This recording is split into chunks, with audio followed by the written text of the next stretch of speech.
Hello. আজকে শ্রাবণ মাসের প্রথম শনিবার ছিল, তাই সকাল সকাল ঘুম থেকে উঠে আমি আগে ভোলে বাবার মাথায় জল ঢেলে নিলাম। দেখো আমার ভোলে বাবাকে কি সুন্দর লাগছে না।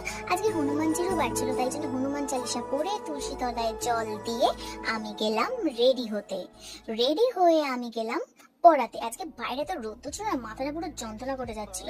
পরে আমি বাড়িতে ফিরলাম, আর এই যাবো এত শাক দেখছো, এগুলো সব আমার বাবা এই কালো সোনার জন্য তুলে রেখে যায়, আর না হলে কিনে আনে।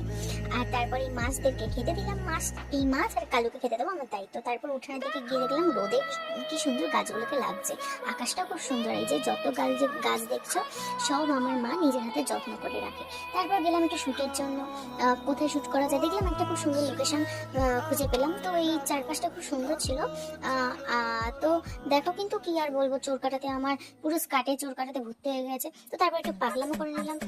কি তারপরে বিকেলবেলা একটু বন্ধুর সঙ্গে খেলে ফানটা খেয়ে বাড়ির দিকে চলে আসলাম।